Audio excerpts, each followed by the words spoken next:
I am so fed up with my neighbours. Do you know when it gets to the end of quarantine and the pandemic? Sorry. When it gets to the end of quarantine and the pandemic, what is going to kill me is not the fucking loneliness.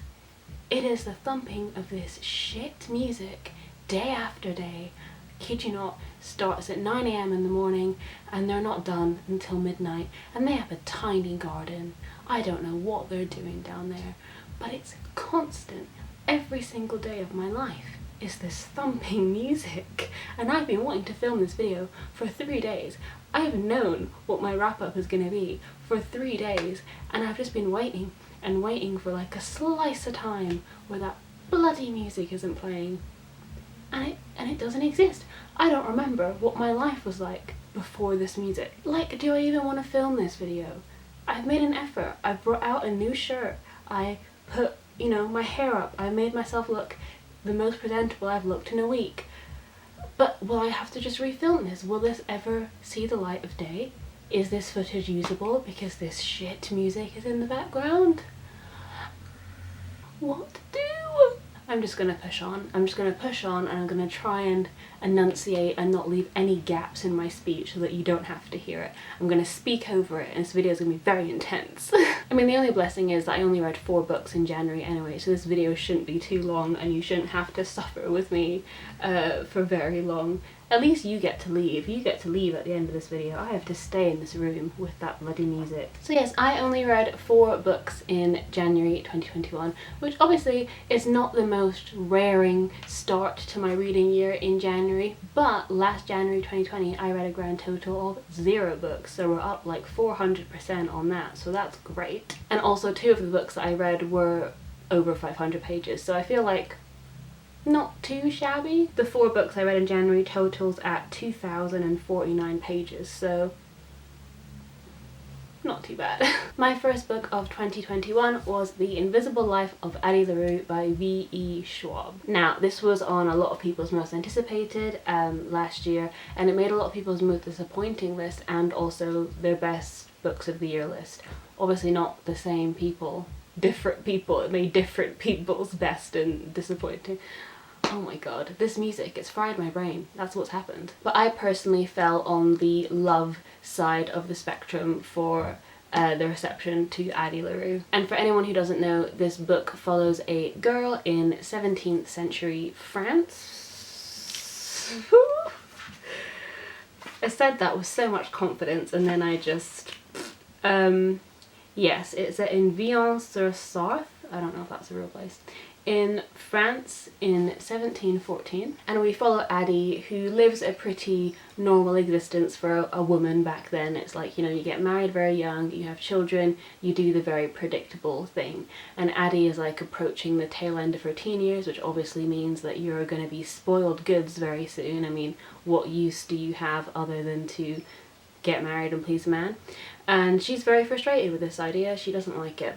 So she makes a deal with the devil that she gets to be immortal and get more time and live the life that she actually wants to live. However, this comes at a price, as most magical things do. And the demon who grants her this immortal life also curses her to be forgotten by every single person that she meets. And upon hearing this premise, you think immediately like, okay, she's not going to be able to fall in love because, you know, upon first meeting she might have a nice bit of chat, a nice bit of flirting with somebody. They might even sleep together, as she has a few flings in the book. But in the morning, like the day after, they don't remember her, so there's no chance of building anything at all. No lasting relationships, no lasting friendships, nothing. And that is the first thing that jumps out to you when you hear that premise.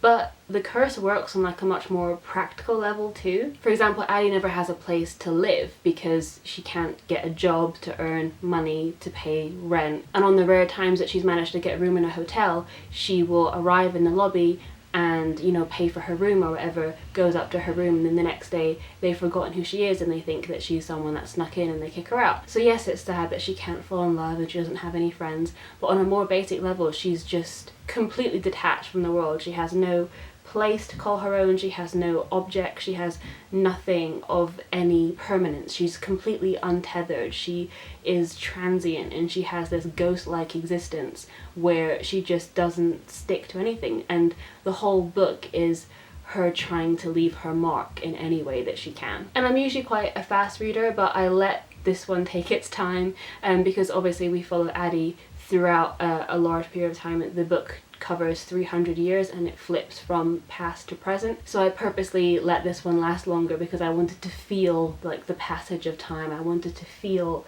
the way Addie kind of felt. I mean, I say that I read this for like a week, it's not in any way comparable to 300 years, but you get what I mean. And I think it's important to note that this is quite an introspective novel, so whilst it does have the historical element of the text, you know, you travel from 17th century France also to London to present day New York. It has these different settings, and there's some cursory mention of certain political events that are happening at the time, like different wars, different uprisings, but they're never delved into in a lot of detail. And I think a lot of reviewers had seen this as like a missed opportunity. Like, why is Addie kind of so whiny and insular when like she's living through some really exciting kind of turning points in history, in political history, and those things barely get a look in. And I understand that. I feel like this could have been a very different novel, but I actually like the one that we got, which was just Addie being very introspective, and not a lot happens in terms of plot, and that seems crazy because you're following it over 300 years. Obviously a lot happens in the world in those 300 years, but not for Addie because she doesn't feel a part of the world.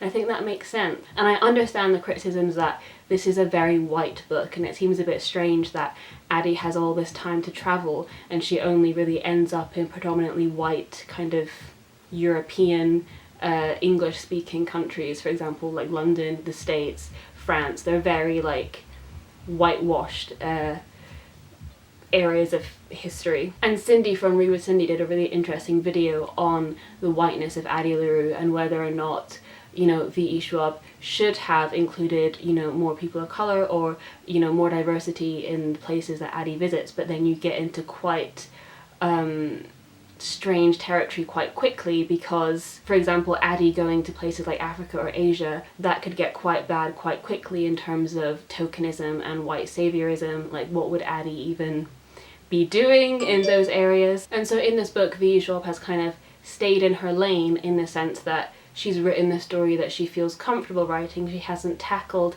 any issues of like diversity or any characters that are coming from different sides of political conflict in the time that Addie is alive. And I understand why that might feel like an oversight to some people, but for the story that she's telling, it sort of makes sense because, like I said, Addie feels so untethered from the world, so it makes sense that a lot of these events do sort of pass her by in a haze because she can't really contribute to them in any meaningful way. And in Cindy's video, she kind of doesn't really come down on one side, but she outlines how it's a sort of damned if you do, damned if you don't, because V.E. Schwab got criticised for not including POC characters and like diverse storylines in this book, but then had she included those storylines, she could have got into a lot of hot water very quickly. And it's also a very personal story. I know that she's talked extensively about how this took her years to write. This is a very personal idea, and a lot of the anxieties within the book are about leaving your mark and what it means to lead a meaningful life, and these aren't necessarily themes that are tied to the historical, magical element of the story. These are very personal thoughts that you can just have as a human living your life in the present day. Like, I for one definitely struggle about how to create something, how to leave my mark on the world, how to make use of the short time that we're given. And because I think that that's an anxiety that V.E. Schwab shares with Addie, it does feel almost like a self-indulgent, or not a self-insert, but it feels like she is exploring this theme that means a lot to her personally. She's not setting out to write a historical fiction novel. And so I think you have to go into it knowing what it is, and then you won't be disappointed with the angle on this story. Like, there's definitely a very different story that could be told that delves into all the different political uprisings at the time and is a lot more diverse and covers the breadth of history that Addie lives through, but that's very ambitious, very hard to do right, and I don't think that's what V.E. Schwab was trying to highlight when writing this book. So I think she did achieve everything that she set out to achieve. She explored loneliness and she explored what it means to have a meaningful life, and I think she did that very well, and the writing's very beautiful, and this is one that I would definitely recommend. Although I will leave a link to Cindy's video in the description because she raises a lot of important points about the responsibilities of certain authors when they're writing certain stories, and it's very interesting, so I will leave that linked below. And the next book I read in the month of January was The Comeback by Ella Berman, and it is covered in dust. That is gross. And it has this annoying, it's not a sticker, it just is on the book, and it says Books with Jenna, or Read with Jenna, sorry. Who is Jenna? I don't know who that is. This follows a famous actress at the height of her career, and then she takes a year out at her parents' house, doesn't tell her fiance, doesn't tell her fans, doesn't tell her agent where she's going. She just suddenly disappears, and then we pick up a year later when she is, you know, contemplating leaving her parents' house again and jumping back into the world of fame and responsibility. And so obviously the reason why she left isn't obvious at the beginning, and then it becomes clear that she was a child actress and had some issues with, you know, substance abuse as she was growing up in the spotlight, but also had a relationship with a director that was very abusive, and she is coming to terms with the effects of that and whether or not she wants to speak out and call him out publicly and what that will mean for her. I really liked how this explored a traumatic relationship that takes place in the spotlight, and it really explores the light and the dark of it. Obviously we don't want to romanticize something that was very much grooming and traumatic and inappropriate, but she doesn't shy away from the sort of lighter moments. When you're in an abusive relationship, a lot of the time it's not 100% all bad, and there are moments of lightness, and those are the moments that kind of gaslight you into thinking like, oh, this isn't so bad, and that's how they keep you coming back essentially. And that's really explored in this novel because the director that she works with, she feels like she owes him because he made her famous, you know, he is almost responsible for the very privileged life that she lives, and he also looks after her, and there is this sense of discomfort that there are moments where she does feel like she loves him and she's grateful for him, and that's why she takes so long with deciding whether or not she wants to publicly call him out and whether she has a leg to stand on and whether people will believe her, because she is on record saying how much she loves him and how grateful she is and how she sees him as like a, you know, parental figure and all of this stuff. And I like that there's this idea that speaking out isn't the end of the story, right? So you get the sense that, you know, even if she does speak out, even if she does call him out and this all becomes public, that doesn't put an end to anything. She'll still have all the memories, he'll still be around, she'll still have to bump into his family, his wife, his children, she'll still have to live near him. Like during the Me Too movement, you know, people that were coming out and making these accusations and everyone was celebrating that and shepherding it, and then, you know, a couple of months later no one's talking about it anymore. Like, what happened to those women? They unpacked all of this trauma very publicly, they did lots of interviews, and now suddenly no one's talking about it and it's life as normal again. And I really like that element of the story, that like speaking out isn't the be all and end all. You still have to be there for people after they've admitted to you what happened. That's not the end point. It's not something happens, you try and process it yourself, then you come clean and you go to therapy and everything's fine. Like, living with trauma is a lifelong thing, and that's what I really liked about this book. And next up I read The Hunting Party by Lucy Foley, and I was really excited for this book because it's like well, it's not Agatha Christie, let's be honest. The back says it is like Agatha Christie, and I disagree because I love Agatha Christie, did not love this book. But the setup has everything that I in theory would like. So in a remote hunting lodge deep in the Scottish wilderness, old friends gather for New Year. The beautiful one, the golden couple, the volatile one, the new parents, the quiet one, the city boy, the outsider, the victim. Not an accident, a murder among friends. So it's your classic setup. You're in a remote location, a group of people, one of them ends up dead. It can only be the group of people because it's a very remote location. It could be no outsider, and you have to guess who it is before the big reveal at the end. And reading this book was almost like deja vu, because I swear I read a book that was exactly like this last year, and I think that one was In a Dark Dark Wood by Ruth Ware, and that had a very similar thing of like old university friends that, you know, were sort of not really friends anymore. They'd grown apart in their years since university, but they still felt kind of obligated to hang out because they didn't know anybody else. And then they meet up for this holiday, you know, in a remote location in the middle of the woods, and then someone ends up dead, and it's always about like old grievances and like old secrets that exist between the friends, and like it all comes out one night, and then tensions rise and all this stuff. So it felt very familiar, which wasn't necessarily a problem because I like the genre, so as long as I was like enjoying it, fine. And I was enjoying it, I was getting through it very quickly, and then the whole reveal happened and it just spoiled everything. It just rained on my parade, did the ending, because you find out who did the deed, who did the murder. And then you get this really weird section where it talks about this person's personality disorder and how they'd always been a stalker. And I just didn't like that at all. It left a really bad taste in my mouth. Like, the only discussion we have of like mental health in this book is the person that did the murder. I don't like that. I don't like it at all. And especially because it's someone that like was observing the group from afar and then got really obsessed with one of the friends and therefore like tried to wheedle their way into the group and spent all this time, you know, making notes and getting really obsessed. And it just had that really tacky horror film vibe of like really lazy mental health. Like just someone getting really obsessed with somebody. And like I've never seen that in real life. Like I know this isn't, you know, we shouldn't behold this to real life, whatever. But I've literally never heard of a story of like someone like imitating what somebody does and like, you know, get like infiltrating their life and all of this crap. Like I've just only seen that in really trashy you know, horror novels and thrillers and films that just try and demonize mental health. I've literally never seen it anywhere else, and it's just always this lazy explanation for why this person killed someone. Oh, it's because they were obsessed with them. Like that, why? Like that's just so lazy, and it just always leaves a bad taste in my mouth because I know a lot of people, a lot of my close friends struggle with anxiety, depression, personality disorders, and a lot of them are a lot kinder and a lot nicer than some of the people that I know that don't struggle with them. So I just don't like it. I don't like it. It'll never sit right with me. And yeah. And I know some people might think this is a spoiler because obviously you don't know that until the end of the book. You don't know that it's somebody that struggles with a personality disorder.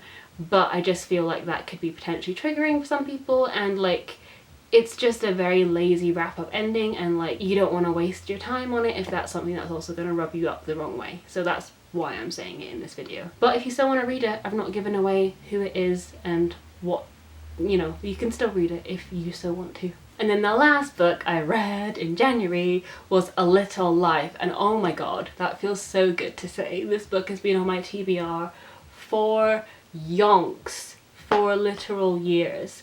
And I finally read it and it was great. It was wonderful. I mean, I'm so basic, I'm sorry. I loved it as much as everyone else has hyped it up, and I think it's a wonderful story. But if you're gonna read it, look up the trigger warnings. And if you don't know about this book, watch my reading vlog. No, you don't have to watch my reading vlog. It's half an hour long. So here are the Cliff Notes? Both are a thing, right? Spark Notes, Cliff Notes. Here are the Cliff Notes.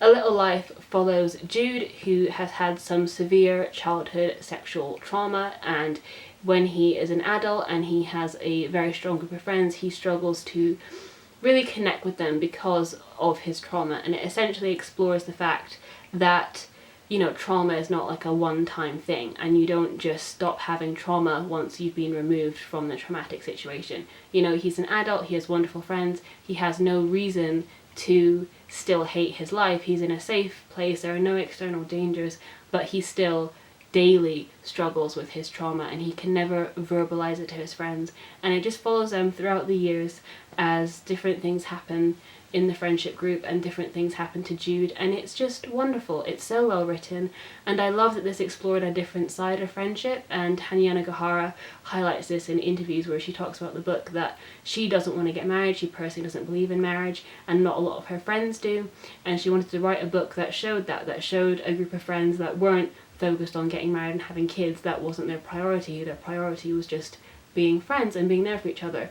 And out of the 4 friends in this group, only one of them ends up getting married, and that's not really given a lot of time on the page, and it is more about their friendship and how it evolves throughout the years. And I thought that was really wonderful, and it was really nice to get an insight into that kind of life, because I personally, I don't know if I'm going to get married, but I definitely don't think I want kids, and it was just nice to read about a fulfilling, meaningful existence that doesn't center around having a family and having kids. So I really enjoyed that element of it, and it also explores so much more about trauma, about life, about art, and it's just a wonderful, wonderful book. And if you want to find out more about it, you can check out my reading vlog and also look up the triggers if you're going to read it. So despite the fact that I only read 4 books, I'm actually quite proud of my reading in January, because I read one of my most anticipated books of last year, which was Addie LaRue, and also one of the books that's been on my TBR the absolute longest. So I think that was quite a productive reading month, and I'm very excited to get into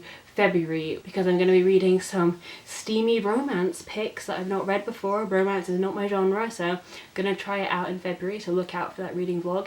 And then it's Wilsathon, and I really hope you're going to join us for Wilsathon. I'm so excited! So from the 13th to the 20th of February, we'll be reading and talking all things Jacqueline Wilson, and if you want to join us, please do. I will leave a link to my announcement video in the description. That's all I have for today's wrap up, and I will see you soon with another video soon. Bye.